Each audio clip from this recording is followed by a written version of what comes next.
Chaque année, en Isère, dès les premiers flocons, Carole Desplanques se met en chasse. Alors Vincent, ça va? Ça se passe bien là-dedans? L'eau est pas très chaude, mais... Avec ses équipes, elle traque l'un de ses ennemis, le sel, présent dans les cours d'eau qui alimentent le lac Luitel. Il y a une sonde qui est installée à l'entrée. Ça nous donne une idée de la teneur en sel, en ion chlorure, donc qui peuvent être ramenés dans le lac.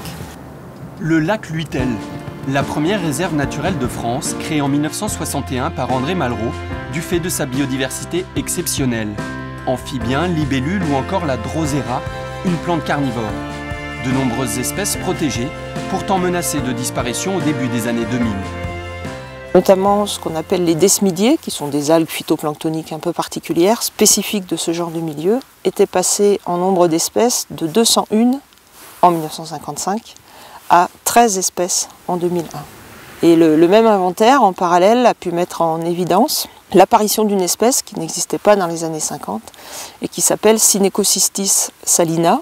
Alors, je donne le nom latin parce que salina, ça fait penser à sel. Et cette espèce, elle est typique des milieux légèrement salés à saumâtre.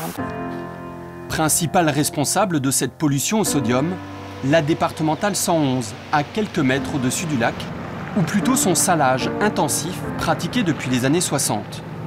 En moyenne en France, 1 tonne de sel est nécessaire pour viabiliser 1 km de route, jusqu'à 8 fois plus dans les zones montagneuses comme ici.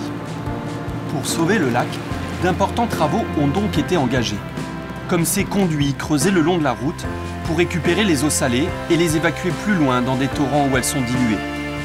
Mais le Conseil général a aussi mené une réflexion plus globale sur les techniques de salage aux abords du lac et plus généralement dans tout le département. En dessous de 1000 mètres, si la neige est froide, on met juste de la pouzzolane, de l'abrasif, uniquement, sans sel. La pouzzolane, c'est une roche volcanique abrasive qui permet aux voitures d'accrocher sur la neige. Une des alternatives au sel. D'autres techniques visant à limiter les impacts de l'épandage systématique sont désormais étudiées, comme en Suisse. Certains tronçons de contournement de Lausanne sont munis de vannes qui agissent comme un arroseur automatique de saumure, en quantité et à fréquence contrôlée. Un salage préventif et écologique, puisque ce principe délivre 2 grammes de sel au lieu de 15. De rares municipalités ont fait le choix de réduire au maximum l'usage de sel. Nous sommes à Lens-le-Bourg, en Savoie. Depuis 2 ans, Jean-Baptiste a troqué les sacs de sel pour un autre matériau aux multiples vertus. Donc, du bois déchiqueté qui est enrobé de magnésium.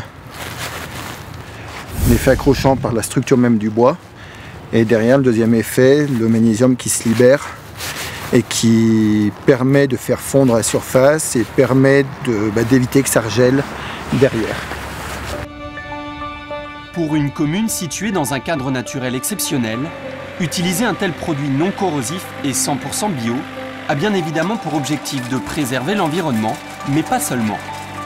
En faisant un traitement que tous les 4-5 jours, et à la fin d'une saison d'hiver, on a quand même un retour économique positif.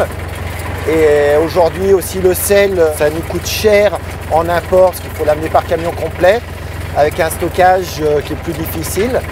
Là, ce produit d'une année sur l'autre, si on n'a pas tout passé, on peut le réutiliser, il n'y a pas de souci, ça tient bien. Certes, les copeaux de bois enrobés de magnésium ne sont pas adaptés aux grandes voies de circulation, mais ils ont prouvé leur efficacité sur les trottoirs de la commune, lui permettant au passage d'économiser quelques travaux de réfection des chaussées autrefois endommagées par les effets du sel. Et si à terme, il était possible de se passer totalement d'épandage? Une société néerlandaise est en passe de relever le défi en utilisant l'énergie solaire. Suivant le principe d'une pompe à chaleur, le soleil chauffe la route.